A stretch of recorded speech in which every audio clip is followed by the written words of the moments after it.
Tay is back. Are you kidding me? Uh-oh. Bringing out the big guns today. Taylor's back. Barry's up.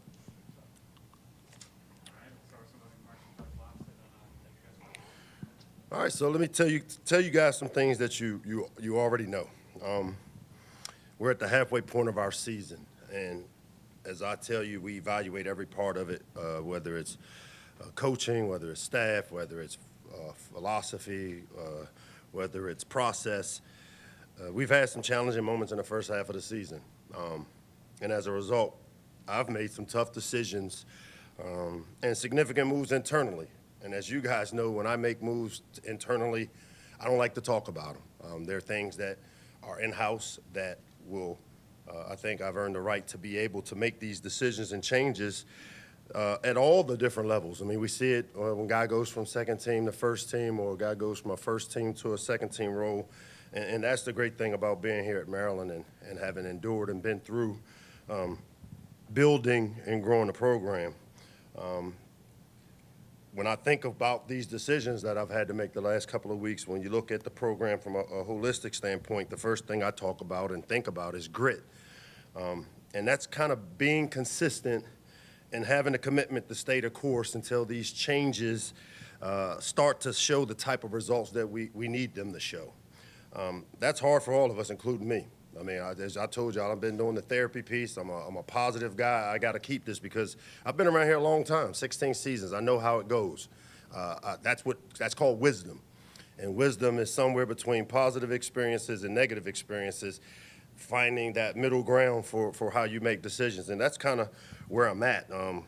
It's hard for all of us, our fans, our former players, our supporters, my boss, my staff, my wife. Shoot, I think my dogs are even a little upset. They didn't come running down this week. But what's important, it's important because that's how you get to the outcomes we want, the big outcomes. And I'm here to tell you, I've been here 16 seasons. I've been a part of these type of growth spurts that we've seen around here. I was here for Ralph Friesen's first 3 years. I saw Ron Vanderlinden and what he was able to do. I came back for Randy Edsel and getting the Stephon Diggs and getting the program back. And so I think I have the wisdom from the good experiences and the bad experiences that I've faced here in different capacities and different roles that we'll get to the outcomes we want. Second thing I think about is the investment. You know, when you look at how we've built our program, we always have given our younger, less experienced players the opportunity to see significant snaps early in their careers. That's how you grow and build a program. You don't get better on the bench. And that's how we're able to develop Tarheeb Steele. That's how we're able to develop the Deontay Banks. That's how we're able to develop the DJ Glazes of the world that have now, you see, across the board having great success at the next level. And it's critical that we keep developing the future of our program. I'm all about the now, and again, nobody wants to win championships more than the people in that building, Jones Hill House and our staff and the supporters, and we'll keep doing that. That's the State of the Union. That's your article. Here's what we got happening this weekend. It's Johnny Holiday's birthday. Happy birthday to Johnny Holiday. Good to see you, big man. We got homecoming this Saturday. Now, is your birthday tied into homecoming every year? Because you've seen 75 homecomings, huh? No, let me stop playing. What it means with homecoming is a lot of former players are coming back here and alumnus are coming home. And it's always a great time. As we have told, Terpsville is wherever it feels like family and whenever it feels like home. And so to be able to bring these people back to Terpsville is important to me because I'm one of those guys. You know, every time I get off the bus to get to do the Terp Walk, I'm reminded of what my past looked like here because I see friends from the times of selling tickets at Old Bird Stadium, as it was called back then. This support means a great deal to us. It means a great deal to me. We're excited for an opportunity to play a blue blood program in USC that's coming across the country. A really talented team has played some really close, tough games, and as we found with college football, anything can happen on any weekend. It'll be our first time meeting against them, and I'm looking forward to it, and I know our players are here in the Shell. Game captains this week, Ruben Hippolyte, Rex Fleming, and Ty Felton will serve as our game captains for our homecoming game. And with that, I'll open up to any and all questions. Mike, USC, plenty of talent, especially offensively. Miller Moss, their quarterback. What jumps off the tape at you? The running back, Miller Moss. You know, Miller They put a lot on him. If you watch the tape of him at the line of scrimmage making a lot of decisions, and they're one of those teams that doesn't they haven't played with pace, though we know they have the ability to, and I think a lot of that is the utilization of the coach-to-player comm system where, they got till the 15-second mark to see where you're lined up, and Miller is doing a lot of it at the line of scrimmage, which means that he's a veteran guy. The running game is critical. The running back is a really good player. They have, when you look at their receivers, I think they're a lot like us. They've got good players in a lot of different areas. I almost said, talking to Brian Williams, a lot of Ja'Shawn Jones type receivers all over the place and really athletic. On the defensive side of the ball, they play a lot of man coverage. They've got great secondary, really good scheme. He's out of the Baltimore Raven defensive family. D'Anton Lynn spent time there with the Ravens. He's now the D coordinator there, and very familiar with that system and how they run it, from whether it's the Ravens to Michigan. So similar families, that they play to the strengths of what they have, which allows them to play some split field coverage and man coverage, and really talented team, but a team that I feel like we match up. When you look at us, we match up very well. Offensively, what do you feel the keys are for you guys in getting your groove back to where you were? It's the red zone. Before last game, we were really big, little. It was either a big play, a 75-yard run, or a 60-yard touchdown throw, or we'd have 2 or 3 3-and-outs, which, when I keep talking about the lack of complementary offense, defense, and special teams, it's all of us kind of doing our part in sync. And so for us on offense, it's the red zone, because we were able to get drives and sustain some drives, which we hadn't done. But then we buckle down in the red area where, to me, typically the run game is what you like to hang your hat on. And, our Achilles heel has been our inability to run it when we want to or need to, as well as to minimize the big plays that we've seen affect the momentum of games. Hey, Mike, obviously with the understanding that the goal every week is to go 1-0 each week. When you look at the big picture, if you do, how much has that been part of the discussion, knowing that it's halfway through the season, time is maybe running out to get to where you want to go to get to the bowl eligibility, all those kind of things, with the schedule being really tough down the road? Yeah, we haven't looked at it that way. I know at the end of one of my press conferences, I was talking about going out to L.A. because the one thing people have to do, we have to work ahead for travel, and they ask me questions, and now I'm thinking, and it goes to show you that I'm kind of one-track minded, and I can't. The transactionalness of how the sports are being valued and viewed, I came here big picture thinking, open my big mouth. Everybody's, shut up, Locks, about competing for championships. I promise you, we've got a really good football team. And through the wisdom that I've gained from the great experiences and negative experiences, whether it's here at Maryland, being a part of winning at a place like Bama, and understanding that there's nobody in that building that's panicked. And I promise you, this isn't not acting. This is what makes us us. The authenticity of being able to say, here are the issues. These are the decisions that have to be made. Make the decisions, and then have the grit to allow them to take shape. And that's what we're doing.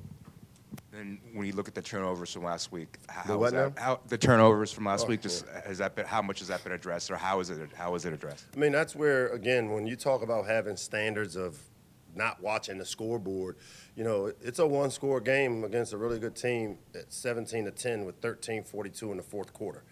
When you start watching the scoreboard, when you play inexperienced players, they start pressing. We had an atrocious interception. Preston Howard came off, one of our better younger players, to put 2 on the ground, and just in his mind, coach, I'm trying to make a play. And you know what? The wisdom of that for me is I got to let him make a play. I've seen the ball thrown over a few of our young DBs' heads over the last 6 years, and they end up first-round draft picks or third-round picks playing at the next level. And that's a process. It's like that oak tree. It's the sapling. It's a little branch, little thing, and then some of them make it to become big oaks, and some of them don't weather the storm. Well, this team, Coach Locke's coach team, will weather the storms here. And the last one is any update on Dante's status? He's practicing, which is a good thing for us, but it'd still be a game-time decision for us because it's just how he feels. Mike, just curious on the changes, the decisions that you made. Will we see them in lineup and personnel, or is it game management, responsibilities, coaching? Yeah, it's all of them. You know, we've seen some of the changes in how we play our players, some of the players you see. We have to continue as we grow and build this thing. We have to always evaluate where we are now. You know, I have a saying that my team will say to you that if the map and the terrain don't match, you go with the terrain because that's where you are. The map was the plan. The map is where we want to get to, but here's where we are, and our team understands that. And so the decisions we make staff-wise, process-wise, who plays-wise, you know, what we eat. I mean, every part of it gets evaluated to see, you know, continue to move things around to get us to the ultimate goal, which is to be able to compete in the Big Ten for championships. Mike, good to see you. Uh-oh, man. Here comes this dude and his questions. I feel ambushed right now. Can you let me know you're coming next time? Maybe, you know, one of the big internal changes you're talking about is you took over play calling duties on Friday. First off, will that continue moving forward? I've always been involved in this offense. You know, one of the things I learned being with Coach Saban was seeing him sit in the defense every single day. And then he'd come over and meet with the offensive coordinator and staff and say, hey, what are we doing on this side? It's like I always say, it's like an executive producer. I've always been involved with it. I did take over and became the voice in Billy's ear, you know, as I feel that I need to insert myself and work collaboratively. Josh is still our offensive coordinator. He is still very involved. I took over this last Friday in an effort to create the processes that allow us to maybe sustain a few drives here or there, but it's collaborative.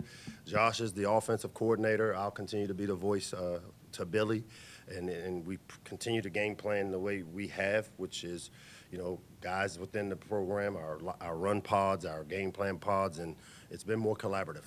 So you guys scored a season low 10 I can't hear points. you. You guys scored a season low 10 points against a defense that was previously allowing more than double that. What gives you the confidence or the faith that that change is what's needed for the offense right now, the change that's needed moving forward? You know, that's what the grit comment's about. There's no guarantees in any decisions and changes you make. You just got to have the belief from wisdom that it will. And you know, one of the areas I just think I described to you was on offense, we've had explosive plays and moments. But if you want to play complementary football, you can't have your defense playing 80 plays. Our defense played 55 plays last game. That means we had drives and sustained drives. Now, what we've got to do is figure out how to score points in the red area. If you were to say evaluation, the last 4 games, we haven't been really sharp in the red zone. And typically, red zone offense starts with being able to run the football.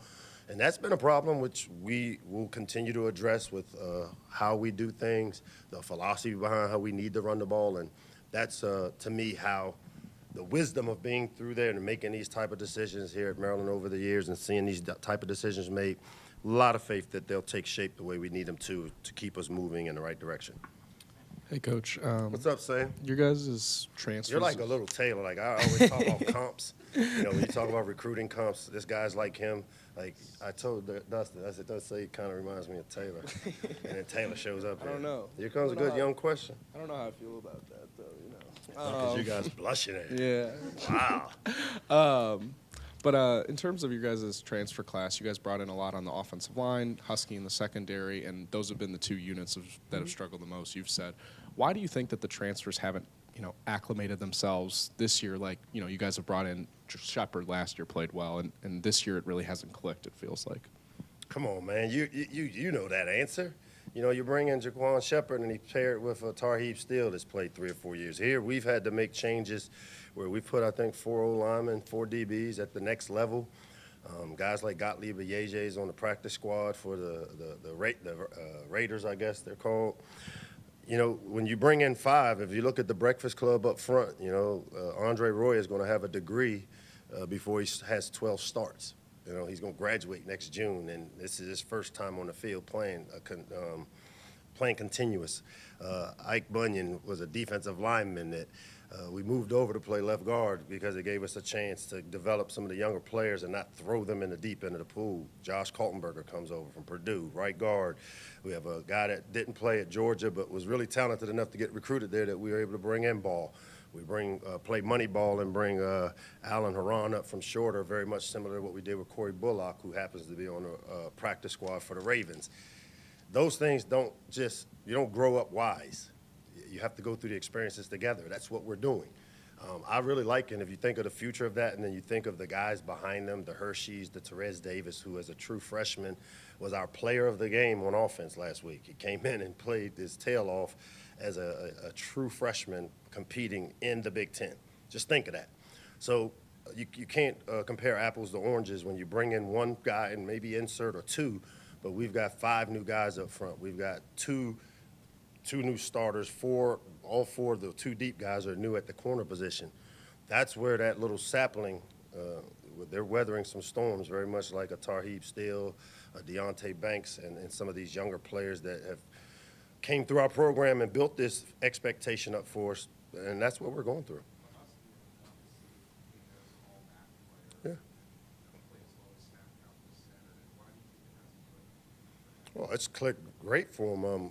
Husky plays safety for us, and Glenn Miller's a safety. We moved Husky there because of Dante trade. I don't know how many snaps you have Husky down for, but I know for us, Husky is one of our leaders in interceptions. He's actually strengthened the secondary by us being able to move him.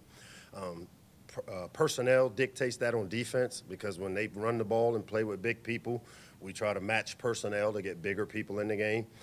He is a starter for us, so when we think of him, it's his lack of snaps didn't come from him not making plays because he obviously has been one of the top guys in terms of interceptions in the country. So I would say that he's also a first-time player in our system. It takes a little time. Hey, Mike, how's it going? What's up, George? Kind of a follow-up to Sam's question specifically about the offensive line. You know, your biggest successes here, or the seemingly most sustained success comes when that unit is solidified and taken care of.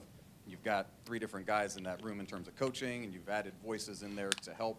Is it too many voices in the room, or is it just Who these said guys? I've added voices? Because you have staff don't mean you have voices. We have full-time coaches that are paid to do full-time jobs. We have assistants that are paid to be assistants. I'll cut that question out short. That there's the voice of how it works. The same recipe that is used at some other places that are winning games. And we kind of know how to organize the voices, so they're not hearing a lot of voices. And you've talked a lot this season and in past about player-led culture in a time when it feels like for this season you're at a low point. Are you seeing those same guys who were leaders going into this season stepping up now and trying to rally the troops, so to speak? No, I think the best thing about it is I haven't seen a difference. I think the chaos that's going on around our program is more external than internal, and it's just because of how we do things. We don't ride the wave and emotions a lot. I try to make sure our approach is really consistent, because one of the things I've learned raising kids, and I always go back to it, is consistency is the key for raising kids and creating habits. And so we don't jump around and, this week we're at an all-time low. No, we evaluate the terrain. We've got a map and we've got terrain. Well, the terrain says these are the decisions we got to make now. I kind of grew up watching Vanita Locksley manage the terrain. I've kind of been through some storms, and as a young sapling here, I've seen some storms through Maryland football over the years, whether as a fan, as a kid, scalping tickets, losing money because we didn't get enough people to come in, or whether it's leading the program when I get off the bus and saying, how can I get more people to come? And I love this challenge. I love this job. It's a great situation for me, and our team's excited. So we don't ride the wave. Coach, the last 2 games, it seems like, just as an observer who's not an expert on football. Come on, you're an expert, Bruce. You've been here a million. I'm an observer. Dante Trader goes out, and from the moment he went out, it just seemed something was missing on the defense, and hopefully he's back. What does he bring to the defense? We know he's a leader. We know how cerebral he is. What does he bring?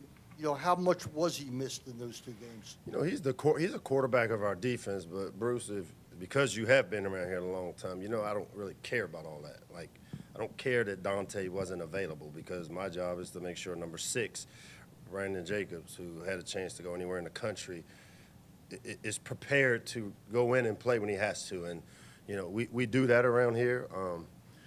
Dante's an integral part of it because of the wisdom and experience he's gained from his time under the fire. I mean, they've all gone through this part of it, and There's no doubt having him back there helps us, makes us better, which is why it allowed us to move a Husky from corner to safety and Glenn to go down to a natural position of the star and strengthen us, contrary to Sam's question. But Dante is a valuable piece of it that's, you know, his experience you just can't buy, and that's the part when I keep talking about wisdom and the importance of understanding, you know, there's a gift in some of the things that have happened the last couple of weeks that, as I told you after the game, that they seem, you may not see the impact of them yet, but they're coming. We got a good team, and I still believe it, and they'll be coached up. Coach. You do good questions, too. See, when I give one guy compliments, I got to make sure I give everybody Thank compliments. you, Coach. So I appreciate that. Sam has really got my man crush on Sam, and he's like feeling good about himself.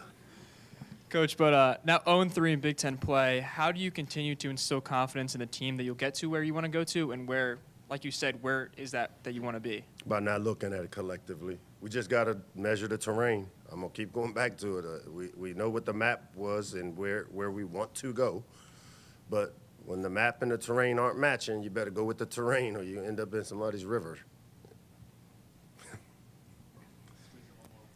We got a Mike Boy question. There we go. Now, he wants me to tell him he has good questions too. Oh, man. Mike. So you mentioned in the beginning, obviously this is homecoming. A guy who, so to speak, had a homecoming was Jalen Husky, Sam's guy. I'm just curious, like, you know, being a guy who was highly touted out of the portal, you know, at Bowling Green, was he kind of eager to come home and play in front of his family here, obviously not having that opportunity out of high school?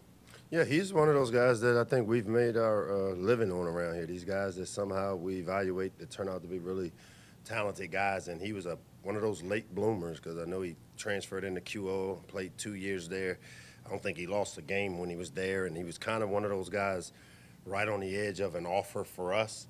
Went to Bowling Green, developed into an all-conference player, and then, I mean, it was not easy to get him to come home because he had a lot of opportunities to go. I mean, I know sometimes we walk past that middle of the garden where it's all that wisdom and we think about what we don't have and what we would want, but he was a tough get for us to stay home, and I think he saw the value of coming back here, and he continues to see it because he's benefited our program in a lot of ways, and we've also helped him, and that's what makes this program a little bit different. That's why we get some homeboy discounts on guys to come here because we got a little different feel that I think kids understand that they're going to be developed not just to be great players but good people as well.